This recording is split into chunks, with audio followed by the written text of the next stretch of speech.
নমস্কার বিদ্যার্থীতে আপনাদের সকলকে আবার স্বাগত জানাই আমাদের কেমিস্ট্রি ক্লাসে। আমরা পড়ছিলাম অ্যাটমিক স্ট্রাকচার। তো এতক্ষণে এর আগের ক্লাসে আমরা দেখেছিলাম যে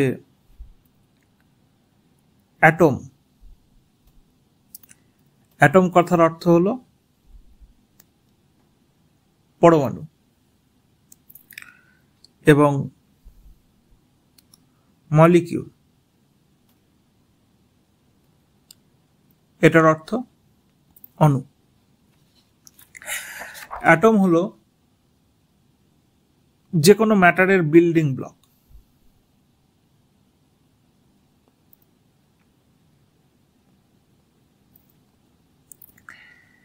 এবং পরমাণু কি নিয়ে তৈরি?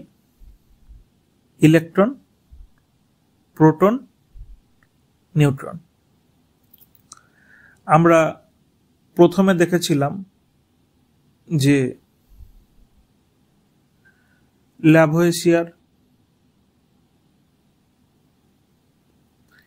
তিনি কি দিয়েছিলেন? ল অফ কনজারভেশন অফ মাস।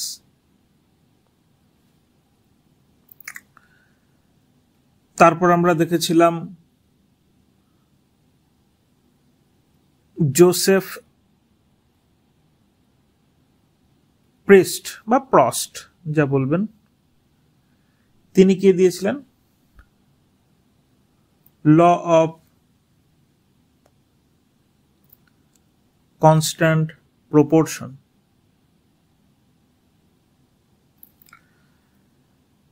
তো ল অফ কনজারভেশন অফ মাসটা কি ছিল? যে কোনো কেমিক্যাল রিয়াকশনের ক্ষেত্রে যে রিয়াক্টেন্ট এবং যে প্রোডাক্ট হবে তাদের মাস কনস্ট্যান্ট থাকবে। আর ল অফ কনস্ট্যান্ট প্রপোর্শনে আমরা কি পড়েছিলাম? যে দুই বা ততোধিক এলিমেন্ট যদি যুক্ত হয় এবং একটা প্রোডাক্ট তৈরি হয় যেটা একটা কম্পাউন্ড, সর্বদা নির্দিষ্ট অনুপাতে যুক্ত হয়েই নির্দিষ্ট অনুপাতের বস্তু তৈরি হবে, মানে সবসময় ব্যালেন্সড রিয়াকশন হবে। এই কথাটা এসেছিল আমাদের ল অফ কনস্ট্যান্ট প্রপোর্শনের বিষয় থেকে। তারপর চলে আসেন ডাল্টনের পরমাণুবাদ।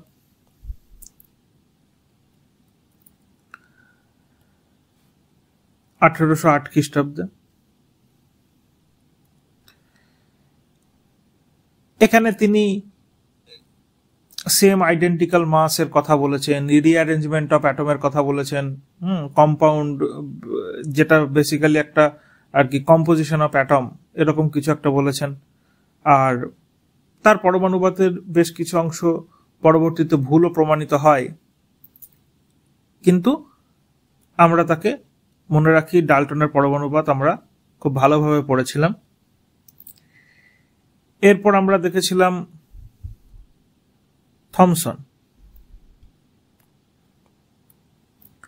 থমসনের ক্যাথোড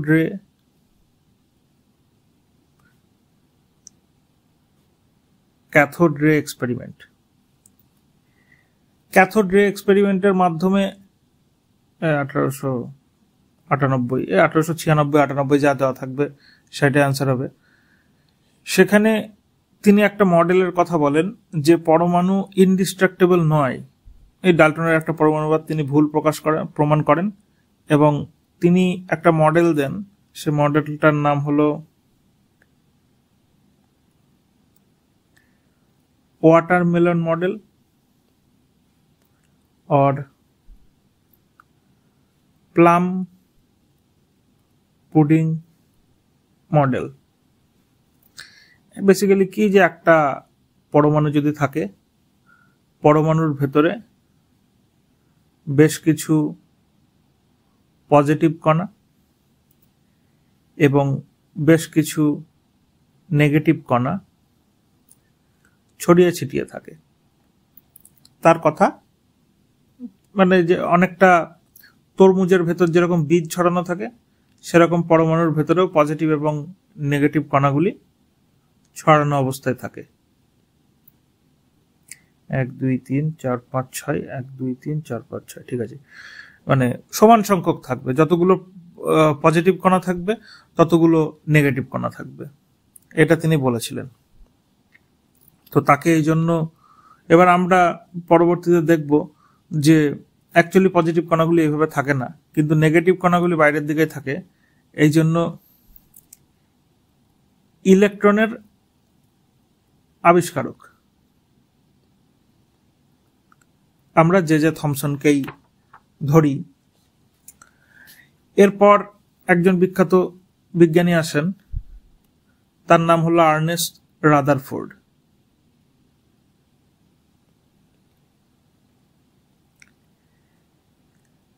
রাদারফোর্ড কি করেন? রাদারফোর্ড করেন গোল্ড ফয়েল এক্সপেরিমেন্ট।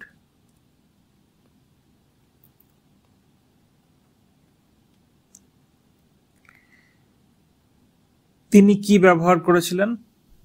একটা গোল্ডের ফয়েল, ফয়েল মানে কি, খুব পাতলা একটা শিট ব্যবহার করেছিলেন এবং সেখানে তিনি আলফা পার্টিকেল দ্বারা আঘাত করেন।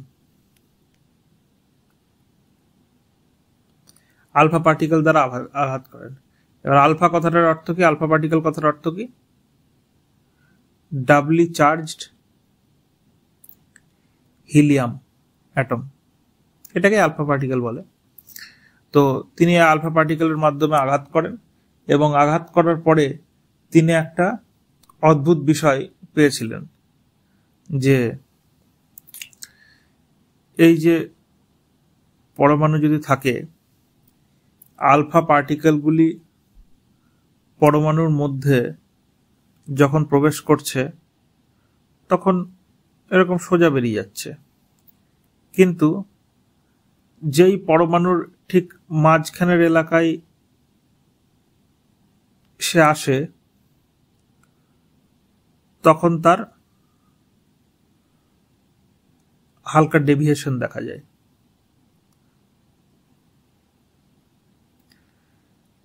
বাইরের দিকে কিন্তু সে সোজা যাচ্ছে। আবার একটা বিশেষ জায়গায় দেখা যায় যে পথে সে মোটামুটি গেছে সেই পথেই সে ফেরতও চলে আসে এই আঘাত লাগার পরে। আর বাকি পথগুলি এই সোজা পথে যাচ্ছে, কিন্তু এখানে দেখুন সোজা পথে যাচ্ছিল কিন্তু একটু বেঁকে গেছে। এই বিষয় থেকে তিনি কনক্লুশনে আসেন যে পরমাণুর এই মাঝখানে একটা ভারী জায়গা থাকে, যে জায়গাটার নাম দেন তিনি নিউক্লিয়াস, এবং এই নিউক্লিয়াসটি 1/1,00,000, মানে এরকম 1/1 পরে 1 2 3 4 5টা শূন্য, মানে পুরো পরমাণুর যা সাইজ হবে তার 1/1,00,000 ভাগ জায়গায় এই নিউক্লিয়াসটা অবস্থান করবে, এবং এই নিউক্লিয়াসে একটা পজিটিভ কোনো কণা আছে। এই জন্য আমরা রাদারফোর্ডকে অনেক সময় প্রোটন এর আবিষ্কর্তা বলি।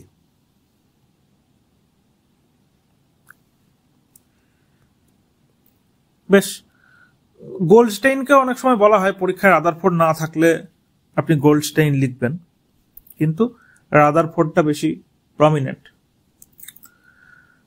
তো রাদারফোর্ডের পরে আজকে আমাদের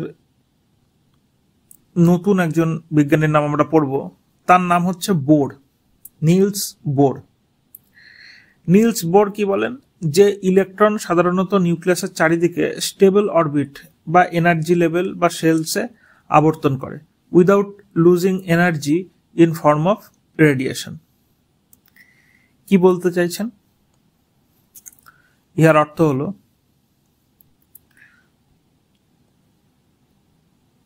বোর্ডের অ্যাটমিক মডেলটা অ্যাকচুয়ালি কিরকম বলার চেষ্টা করেছেন। যে পরমাণুর মাঝখানে বেশ কিছু পজিটিভ কণা, মানে মাঝখানে একটা নিউক্লিয়াস রয়েছে, অত পজিটিভ নেগেটিভ লেখার দরকার নেই। পরমাণুর মাঝখানে রয়েছে নিউক্লিয়াস এবং তার চারিদিকে ফিক্সড এনার্জি লেভেল, তার চারিদিকে ফিক্সড এনার্জি লেভেল বরাবর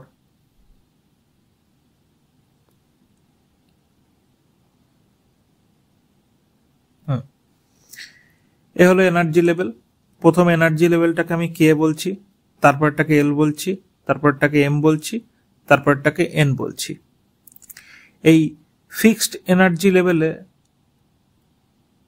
ইলেকট্রনগুলি আবর্তন করতে থাকে। এবার প্রশ্ন হচ্ছে কে তে কতগুলি ইলেকট্রন থাকবে, এল এ কতগুলি থাকবে? 5, 6, 7, 8। দেখুন, এইটা নির্ধারণ করারও সূত্র আছে, সেটি হলো 2n²। 2n²। কে হচ্ছে নিউক্লিয়াসের সব থেকে কাছে, এটা হচ্ছে নিউক্লিয়াস।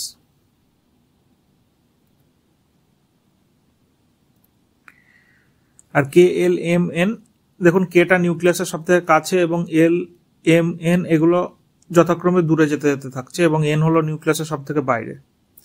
এই ইলেকট্রনগুলি যখন এই কক্ষপথ বরাবর ঘোরে তখন এ সুস্থিত থাকে, না কোনো এনার্জি লুজ করে না কোনো এনার্জি গেইন করে। কিন্তু যখনই এই ইলেকট্রনটা এইদিকে জাম্প মারবে অথবা এই ইলেকট্রনটা এই কক্ষপথে জাম্প মারবে, বা এখান থেকে এই কক্ষপথে জাম্প মারবে, এখান থেকে এই কক্ষপথে জাম্প মারবে, এই যে ঘটনাগুলি হবে তখন ইলেকট্রন এনার্জি লুজও করতে পারে গেইনও করতে পারে। আমাদের মনে রাখতে হবে এনার্জি লেভেলস যেগুলো সেইগুলোকে আমরা অনেক সময় শেলসও বলি, মানে কক্ষপথ কে এল এম এন। আর লোয়ার এনার্জি লেভেল থেকে হায়ার এনার্জি লেভেলে যখন যাবে, অর্থাৎ কি লোয়ার এনার্জি লেভেল আপনি ধরে নেন এল, হায়ার এনার্জি লেভেল থেকে এল এম, এল থেকে যখন এম এ যাবে বা এম থেকে এন এ যাবে তখন সে এনার্জি অ্যাবজর্ব করবে, গ্রহণ করবে। এবং যখন হায়ার এনার্জি থেকে, মানে যখন এন থেকে আমি ধরে নিলাম এম এ যাবে, হ্যাঁ এন থেকে একবারে এলে কিন্তু যেতে পারে না, দুটো জাম্প একবারে করবে না, একবারে একটাই করবে। এর থেকে বেশি আমাদের জানতে হবে না, এগুলো আরো ডিটেলে বলা যায় কিন্তু এর থেকে বেশি আমাদের পরীক্ষায় লাগবে না। হায়ার থেকে যখন লোয়ারে যাবে তখন সে এনার্জি, তার কাছে এনার্জি বেশি আছে ফলে সে এনার্জি এমিট করবে। আর এনার্জি কিভাবে এমিট করবে? রেডিয়েশনের মাধ্যমে।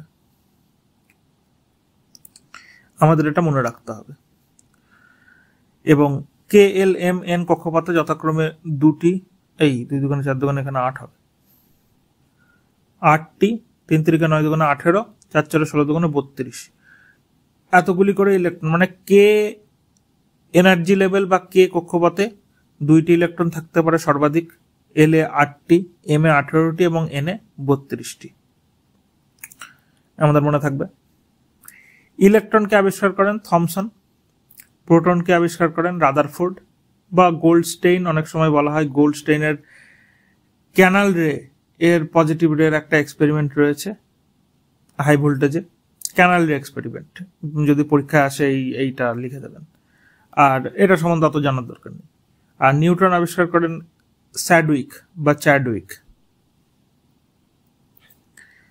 1932 খ্রিস্টাব্দে, এটা মনে রাখবেন। তারপর আমরা ইলেকট্রন, প্রোটন, নিউট্রন সম্বন্ধে বেশ কিছু জিনিস জানি, যে এইটা হচ্ছে সব থেকে ইম্পর্টেন্ট চার্ট যেটা পরীক্ষায় ডাইরেক্ট কোশ্চেন আসে। এখান থেকে আপনাদেরকে মনে রাখতে হবে যে ইলেকট্রনের চার্জ হলো -1.6 × 10⁻⁻19 কুলম্ব।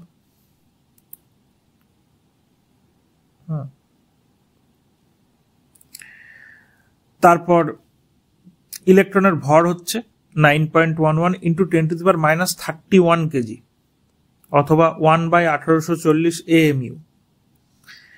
প্রোটনের চার্জ হলো প্লাস 1.6 ইন্টু 10⁻⁻19 কুলম্ব। নিউট্রনের অবশ্যই কোনো চার্জ নেই।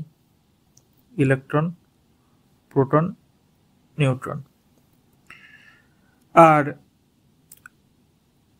প্রোটনের মাস হলো 1.67 ইন্টু 10⁻⁻27 কেজি।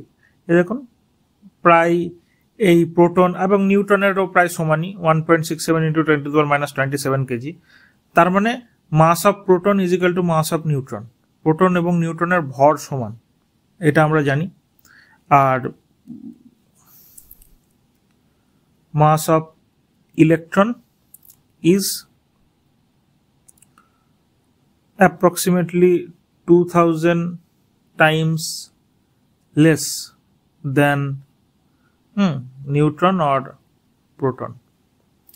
এটা আপনি মনে রাখতে পারেন, কারণ পরীক্ষায় 2000-এর আশেপাশে দেবে, ঠিক আছে, 1800 দিতে পারে, 1900 দিতে পারে, হ্যাঁ 2000 অ্যাপ্রক্সিমেটলি, ঠিক আছে, অ্যাপ্রক্সিমেটলি। তারপর আপনাদের আরো কিছু জিনিসপত্র মনে রাখতে হবে, যেগুলি হলো আরেকটা কণা রয়েছে, সেই কণাটার নাম হচ্ছে পজিট্রন।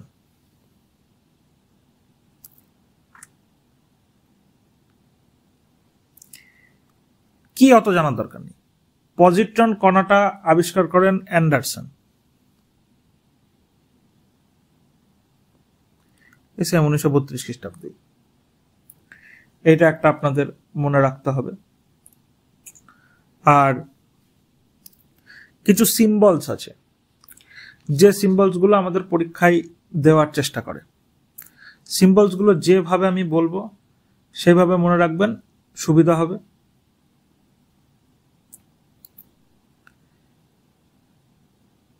এই যে এই সিম্বলটা, এটা হলো অক্সিজেন। তারপর এর ভেতর একটা এরকম গোল্লা চলে আসলো, সেটা হলো ক্যালসিয়াম। এইবার এইটার ভেতরে যে গোল্লাটা আছে সেই গোল্লাটা আপনি ভরে দিলেন, তাহলে চলে আসলো হাইড্রোজেন। আমাদের মনে থাকবে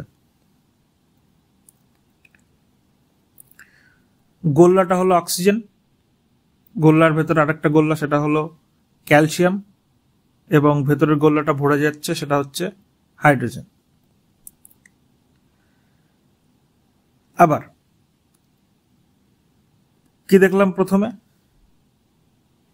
এই গোল্লাটা হচ্ছে অক্সিজেন। এইবার এই গোল্লাটাকে যদি আমি পুরোটা ভরে দিই,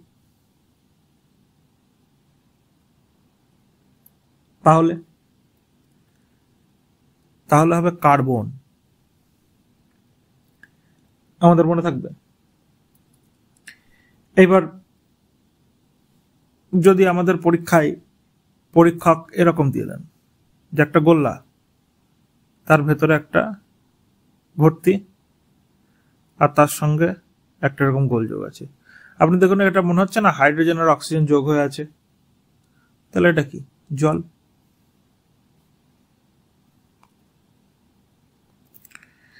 আবার পরীক্ষক যদি আপনাকে এরকম দিয়ে দেয় যে একটা গোল রয়েছে, তার পাশে একটা গোল রয়েছে, সেই গোলটা ভর্তি, অথবা প্রথমের গোলটা ভর্তি করুন। দেখুন এটা মনে হচ্ছে না একটা কার্বন একটা অক্সিজেন, তাহলে এটা কার্বনিক অক্সাইড। আমাদের মনে থাকবে? বেশ, এই একটা সেগমেন্ট চলে গেল। এবার আমাদের নেক্সট সেগমেন্টে আসার চেষ্টা করি। আবার এই যে একটা গোল, তার ভেতর একটা উপর থেকে সোজা দাগ, মাঝখানে হবে, হ্যাঁ, গোল উপর থেকে সোজা দাগ, এটাকে আমরা বলবো অ্যাজোট। এটা কি খায় না গায়ে মাখা দরকার নেই, অ্যাজট, এইটুকু মনে রাখতে হবে। এরপর আমরা একটা গোল লাগবো, অ্যাজ ইউজুয়াল অ্যাজোটের মতো এরকম যে দাগটা ছিল এটা। এবার আমরা কি করলাম, একটা যোগ চিহ্ন করে দিলাম, তাহলে এটা হয়ে যাবে সালফার। আমাদের মনে থাকবে। আবার আমরা একটা চিহ্ন আঁকবো, অ্যাজোট যা ছিল সেইটাই। এবার আমরা কি করব, যে এই অ্যাজোটের যে চিহ্নটা রয়েছে সেটা একদম উপর থেকে শুরু করব না, আমরা এটাকে একটু এরকম, আবার যোগ চিহ্নটাকে একটু এরকম। প্রথমে দেখুন যোগ চিহ্নটা একদম উপর থেকে নিচ অবধি ছিল, কিন্তু এখানে যোগ চিহ্নটা ঠিক মাঝখানে, ঠিক আছে। এটা হচ্ছে ইট্রিয়াম।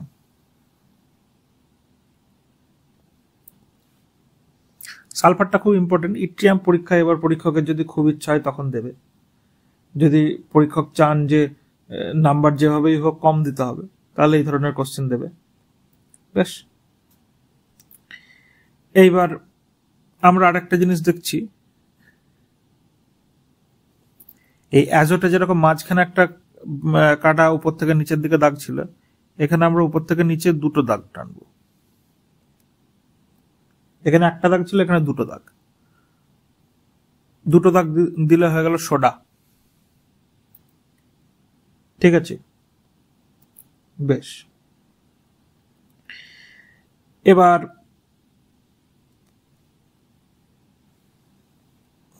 এগুলো তো মোটামুটি সহজ গেল। হ্যাঁ, আরো দুটি সহজ আছে। একটি গোল, গোলের মধ্যে উপর থেকে নিচের দিকে পাহাড় ঢেউ খেলানো, এটাকে আমরা বলছি ম্যাগনেসিয়া। আবার একটা গোল, এই যে ঢেউ খেলানোটা, এটা এই পাশ থেকে শুরু, একটু উল্টো হয়ে গেল মনে হচ্ছে, এরম ভাবে শুরু হবে। হ্যাঁ, এটা হচ্ছে লাইম, মনে থাকবে। এটা 2 নম্বর সেগমেন্ট হয়ে গেল। এইবার আমাদের একটা সেগমেন্ট আসবে, যে সেগমেন্টটা আপনাদের একটু কষ্ট করে মনে রাখতে হবে। সেগুলো কি কি? সে গোল, এরম একটা বিষয়, এই একটা দাগ, এই পাশে একটা, এই পাশে একটা। এর কি মার্সিডিজ বা বিএমডব্লিউ কিছু একটা এরকম একটা দেখা যায় না, ওরকম একটা বিষয়। এটা হচ্ছে ফসফরাস, আমাদের মনে থাকবে। তারপর একটা গোল, এই গোলে 4টে ফোঁটা, 1 ফোঁটা, 2 ফোঁটা, 3 ফোঁটা, 4 ফোঁটা, এটাকে আমরা বলবো অ্যালুমিনিয়াম।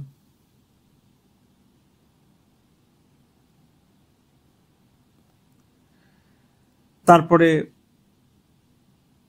আবার একটা গোল, এবং সেই গোলের ভেতরে আমরা একটা ত্রিভুজ এঁকে দেবো, যত বড় ত্রিভুজ আমরা আঁকতে পারবো গোলের ভেতরে, সেটা হয়ে গেল সিলিকন। আমাদের মনে থাকবে। এবার এই সোডারও আর একটা বড় ভাই আছে, এই একটি গোল, এই গোলে আমি 3টে দাগ দিয়ে দিলাম, এই বিষয়টাকে আমরা বলবো পটাশ। একটা দাগ হলে অ্যাজোট, 2টো দাগ হলে সোডা, 3টে দাগ হলে পটাশ। আমাদের মনে থাকবে। এরপরে আমরা দেখবো একটা গোল, সেই গোলের ভেতরে আর একটা গোল, ক্যালসিয়াম হয়ে গেল, কিন্তু এটা ক্যালসিয়াম না, এখানে আমরা আরো 4টি দাগ দিয়ে দিচ্ছি যোগ চিহ্ন, এটা হলো বেরিলিয়াম।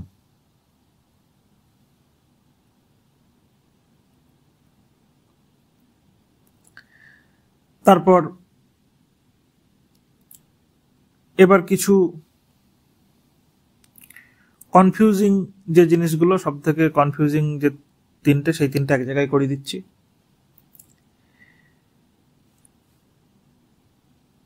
একটা হচ্ছে গোল, গোলের ভেতরে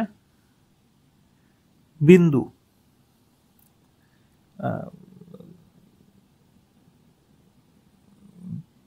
তিন, দাঁড়ান একটু হিসাব করে করি, একটা, দুটো, তিনটে, চারটে, পাঁচটা, ছটা, সাতটা, আটটা।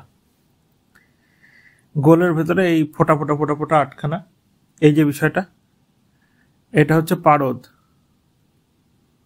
মার্কারি। আচ্ছা, ভালোবেসে আপনি এই জিও লিখতে পারেন, মনে থাকবে। তারপরে এই যে অ্যালুমিনিয়ামটা দেখছেন, অ্যালুমিনিয়ামের চারখানা গোল, কিন্তু এর একটা বড় ভাই আছে যার এরকম রেখা, এগুলো কিন্তু ফোটা না, এগুলো রেখা। এই যে বিষয়টাকে, এই বিষয়টাকে আমরা বলছি স্ট্রনশিয়াম।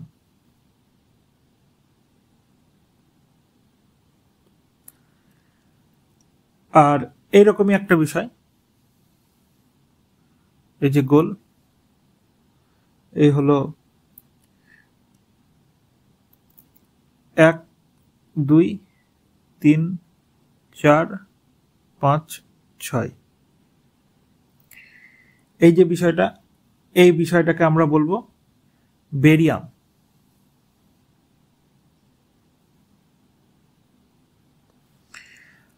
আপনাদেরকে এই সিম্বলগুলো আপনাদেরকে প্র্যাকটিস করতে হবে। পরীক্ষায় যে কোনো একটা সিম্বল দিয়ে বলে দেবে এই সিম্বলটার মানে কি, তখন কিন্তু আপনাদের পারা উচিত। এছাড়া আমরা এটা বলছি যে এই সিম্বল কে দিয়েছিলেন? এই সিম্বল দিয়েছিলেন বার্জিলিয়াস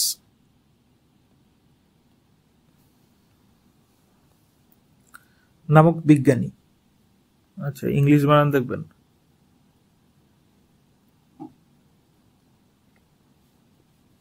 তিনি প্রথম এই সিম্বল দিয়েছিলেন, আর ডাল্টন এগুলি মোটামুটি ব্যবহারও করেছিলেন। আরো কিছু সিম্বল আছে যেগুলো দেখলেই বোঝা যাবে, সব থেকে সহজ। এই ভেতরে আই লেখা থাকছে, তাহলে হলো আয়রন। ভেতরে জেড লেখা থাকছে, তাহলে হলো জিঙ্ক। ভেতরে সি লেখা থাকছে, তাহলে হলো কপার। আবার একটা গোল্লা, এর ভেতরে এল লেখা থাকছে, তাহলে হলো লেড। এর ভেতরে এস লেখা থাকছে, তাহলে হলো সিলভার। এর ভেতরে জি লেখা থাকছে, তাহলে হলো গোল্ড। আবার এর ভেতরে পি লেখা থাকছে, তাহলে হলো প্লাটিনাম। আমাদের মনে থাকবে তো? এগুলো হলো সিম্বল। এগুলি তো খুবই সহজ। আপনাদেরকে এই azote, sulphur, yttrium, soda, magnesia, lime এগুলো মনে রাখতে হবে। উপরেরগুলো সব থেকে ইম্পর্টেন্ট, এগুলো পরীক্ষায় যে কোনো সময় আসতে পারে। আর বাকিগুলো আপনারা নিশ্চয়ই করে ফেলবেন। না বুঝতে পারলে ভিডিওটা এই জায়গায় আরেকবার দেখবেন, আর রিপিট করছি না। এবার আমাদের খুবই বেসিক কিছু জিনিস জানতে হবে। একটা কথা আসে অ্যাটমিক নাম্বার।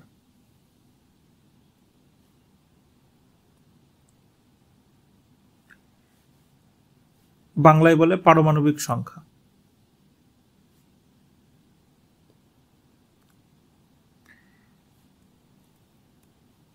এটার অর্থ কি? এটাকে জেড দিয়ে ডিফাইন করা হয়, এবং নাম্বার অফ প্রোটন।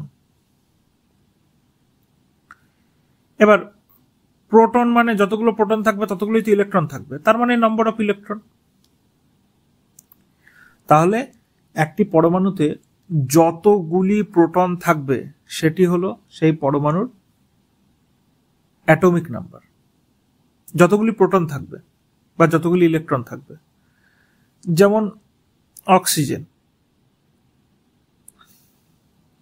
অক্সিজেনের জেড সমান সমান 8, তার মানে কি 8টা প্রোটন রয়েছে। প্রোটন কতগুলি রয়েছে? 8টা। তার মানে কি 8টা প্রোটন বা 8টা ইলেকট্রন রয়েছে। এরপর একটা কথা আসে, যে কথাটা হলো মাস নাম্বার।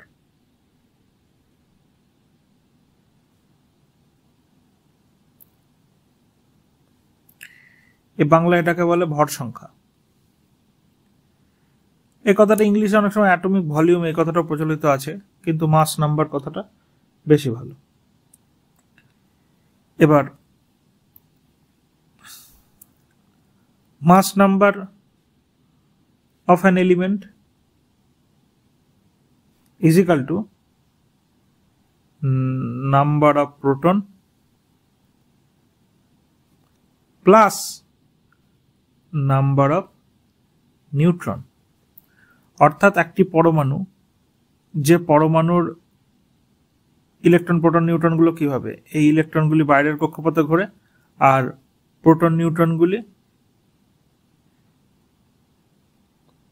নিউট্রনকে 0 দিলাম আমি, এগুলি মাঝখানে থাকে। এই যে নিউক্লিয়াস, নিউক্লিয়াসে কি থাকে? Proton plus neutron. এই যে নিউক্লিয়াসে যত সংখ্যক প্রোটন প্লাস নিউট্রন থাকে সেটাই হলো তার ভর সংখ্যা। এটা আমাদের মনে রাখতে হবে।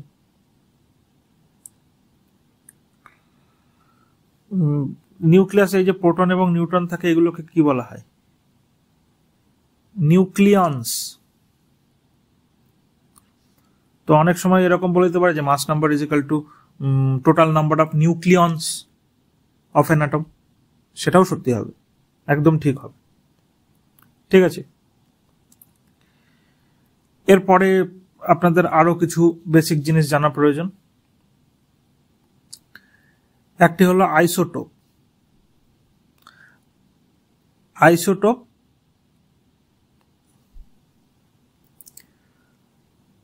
আইসোটোন, ISOTONE হবে মনে হচ্ছে, আইসোটোনস। আর আরেকটা হলো আইসোবার।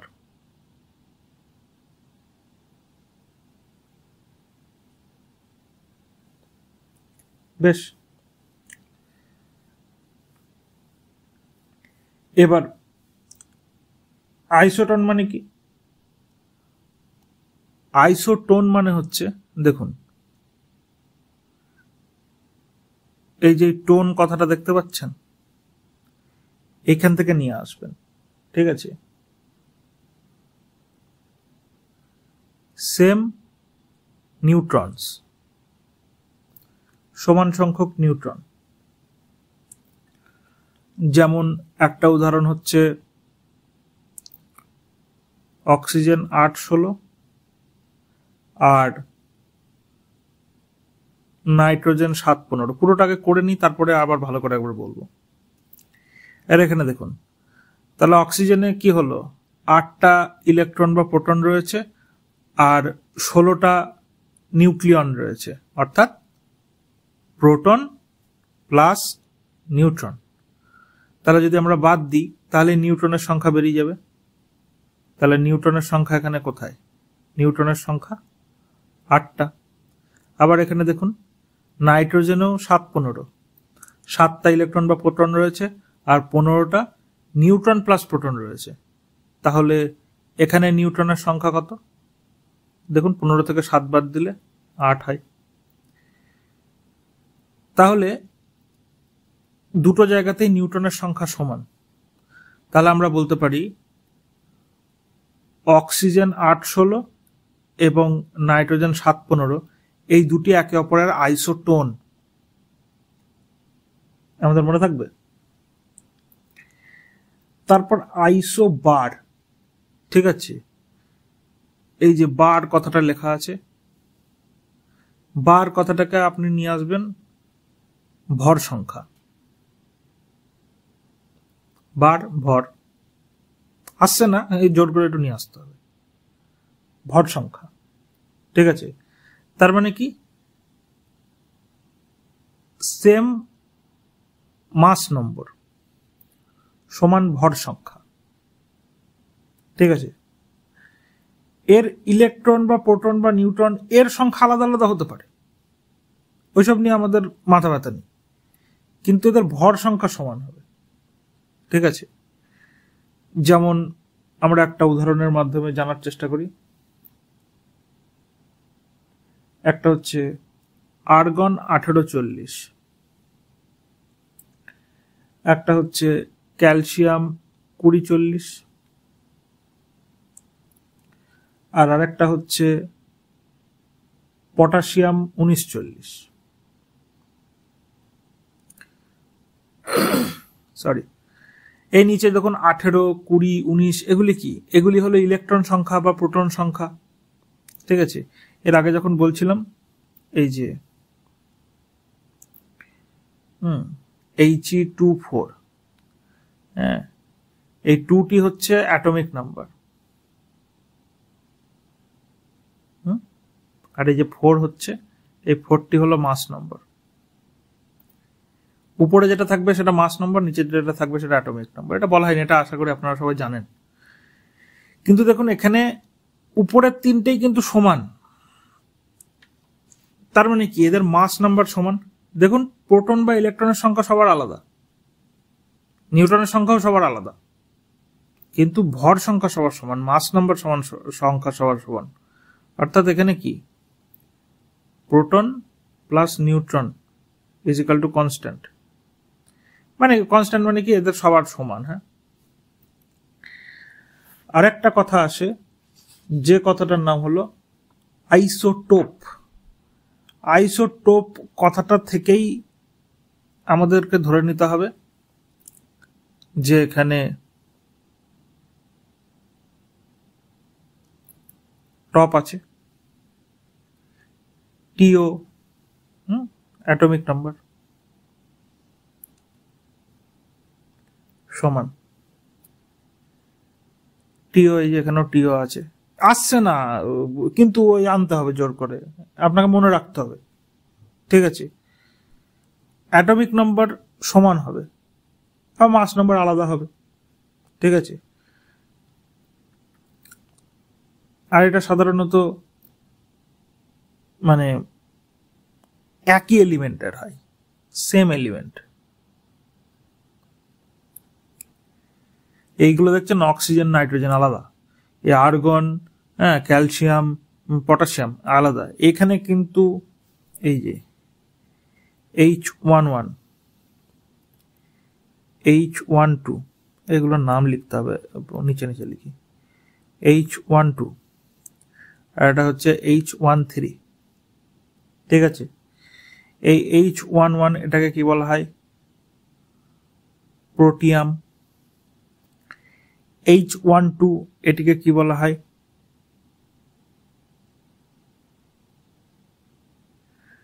ডাইট্রিয়াম। আর H13 এটাকে কি বলা হয়? ট্রাইট্রিয়াম, ডয়টেরিয়ামও বলে এটাকে। আবার এই এইচটা ব্যবহার হয় ভারী জল হিসাবে, ভারী জল বানাতে ব্যবহার হয়, এটা মনে রাখবেন। ডয়টেরিয়াম ভারী জল বানাতে ব্যবহার করা হয়, পরীক্ষায় ডাইরেক্ট কোশ্চেন আছে। এখানে দেখুন এই প্রত্যেকটার অ্যাটমিক নাম্বার সমান, প্রোটনের সংখ্যা বা ইলেকট্রনের সংখ্যা, কিন্তু প্রথমটাই দেখুন হাইড্রোজেনের প্রথমটাই এখানে 1 তার মানে কি এখানে নিউট্রন নেই। এখানে 1 2, এখানে একটা নিউট্রন ঢুকেছে, এখানে 1 3 মানে এখানে দুটো নিউট্রন ঢুকেছে। প্রোটন তো সে একটাই থাকবে, প্রোটন বা ইলেকট্রনের সংখ্যাটাকেই তো অ্যাটমিক নম্বর বলে, আমাদের মনে থাকবে। আরো একটা আইসোটোপ আছে যেটা আমাদের খুব ইম্পর্টেন্ট, সেটা হলো C612, তারপর C613, আর একটা হলো C614। এই যে C614, সি মানে কার্বন, এখানেও দেখুন এটাও আইসোটোপ, 666 অ্যাটমিক নাম্বার সমান, কিন্তু দেখুন 12, 13, 14 এর নিউটনের সংখ্যা আলাদা। তো এই যে C614 এইটা, ঠিক আছে, এটা বেশ ব্যবহার করা হয়। কিসে ব্যবহার করা হয়? Used in carbon dating of fossils, বয়স নির্ধারণ করতে। ঠিক আছে, কার্বন ডেটিং পদ্ধতি কি করে? বয়স নির্ধারণ করে, যে ফসিলসটা কত বছরের পুরনো, 1000 বছরের, 2000 বছরের, 1 লাখ বছরের। ঠিক আছে, তো আমাদের এই বিষয়টা আর একটা হলো, একটা কনসেপ্ট আছে যেটা হলো মোল। ঠিক আছে, এবার 1 মোল, মোল কথার অর্থ কি? 6.023 into 10⁻23 সংখ্যক অ্যাটম, ইহাকেই 1 মোল বলে। এতগুলো অ্যাটম থাকলে সেটাকে 1 মোল বলে। আর এই সংখ্যাটাকে কি বলে? Avogadro number.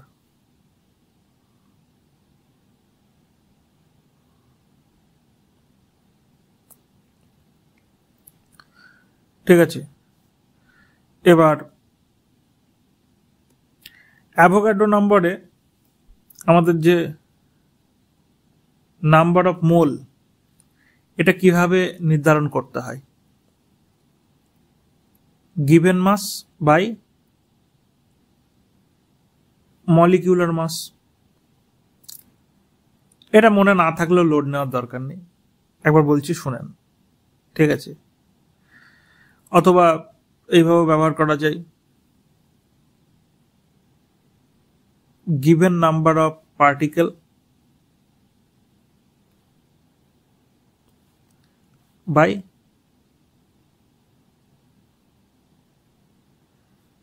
অ্যাভোগাড্রো নম্বর N0। এই যে এটাকে N0 বলে। মনে থাকবে আমাদের, বললাম না খুব বেশি মনে না থাকলেও কোনো ব্যাপার না। ঠিক আছে, পরীক্ষায় এরকম কোশ্চেন আসতে পারে যে 12.044 into 10⁻25 number of particles of